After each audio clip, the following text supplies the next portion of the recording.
गासैबो बर' रायजो राजाखौ आरोबाव दिनैनि भिडिअआवहाय फिन खनसे बरायनानै लाफिननाय जाबाय। एक्चुअली आं दिनैहाय बा सोरखौबा रायनाय बा सोरखौबा माबा बुंनाय बिदि खोथानि थाखाय लाबोआखै।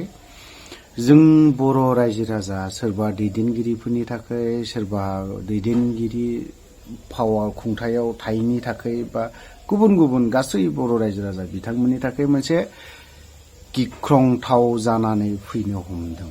आं बेखौसो बुंनो नागिरदों। दिनैनि दिनाव जोंनि बर' रायजो राजाफोरखौ बा बर'नि दैदेनगिरिफोरखौ खौसेथिखौ नुहुरनानै बिथां कुच बिहारनि राजा अनन्त राय नामा बिथाङा जेरैबायदि स्टेटमेन्ट होदों आरो बिथांनि जाखिनि स्टेटमेन्ट होनाय बेखौ जों बर'आ दैदेनगिरिफ्रा साननांगौ जानानै फैदों।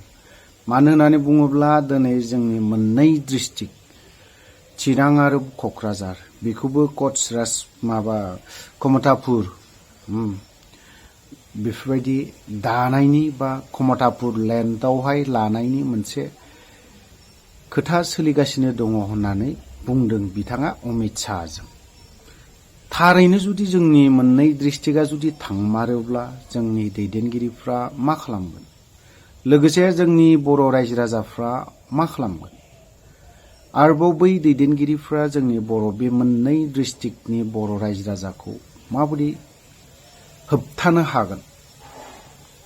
बेखौ एसे साननानै फैदों। दाखालि जोङो मोननैसो स्टेटमेन्ट नुनो मोनदों बिथां आबसुनि दिपेन बर' बिथांनि आरो गुबुन गुबुननि।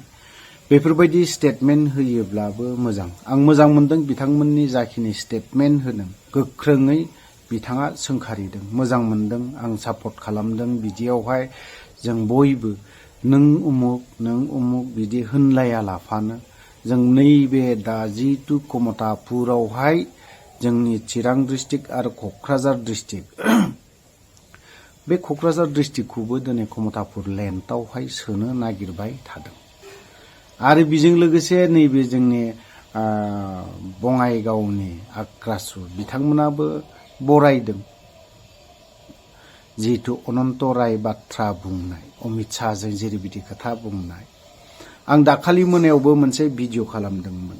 धालिगावनो फैदों अमित शाह ना मा नंगौ दिनै क्लियारसिन जादों। अमित शाहया खनसे फैदों।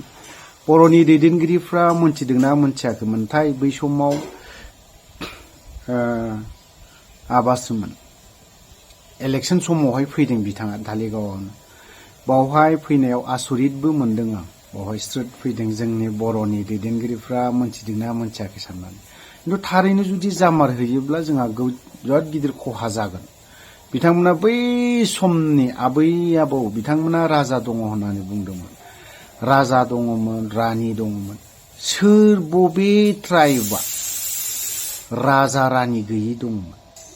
सोरबा दिनै बिहारि, पान्जाबि, मुस्लिम बयबो ट्राइबा राजा रानि दङमोन। नाथाय दिनैनि दिनाव राजा रानि गैयिफोरबायदि जानानै दङ।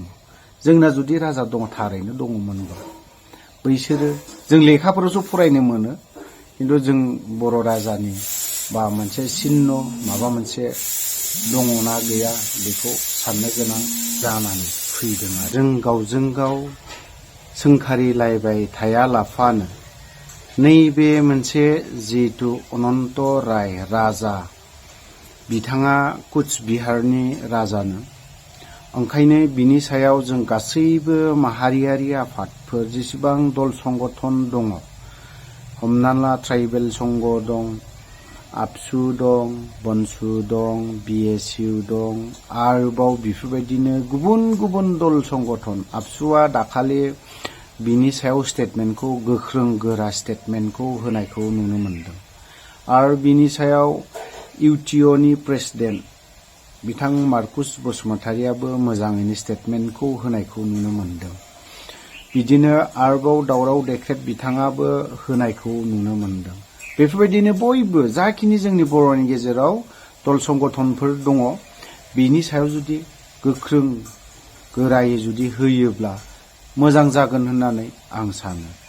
आरो जोंनि जाखिनि खुंथायाव थानाय पलिटिकेल हान्जा बिथांमोनाबो नोंथांमोना डाइरेक्ट हाया इनडाइरेक्टलिनो सोरखौबा दल संगठनखौ एसे इनडाइरेक्टलि गुबुन एंगेलै माबा मोनसे खालामना होयोब्ला मोजां जागोन होननानै आं सानो। दानि खुंथायाव थानाय आरो बारग' खुंथायाव थानाय बिथांमोनाबो जिहेतु बुङोब्ला मोजां जागोन। जों दुखु नांदों बयबो हारिनि थाखाय नांबोनाय, दानि खुंथायाव थानाय हारिनि थाखाय नांनाय, आवगोलाव थानाय हारिनि थाखाय नांबोनाय। आं आसा खालामदों बिथांमोननावहाय हारि गोबां जों मा अनफावरि जोंनिख्रुइबो गोबां अनफावरि बिथांमोननावनो दङ होननानै आं सानो। जोंनि बर' हारिखौ जुदि साननानै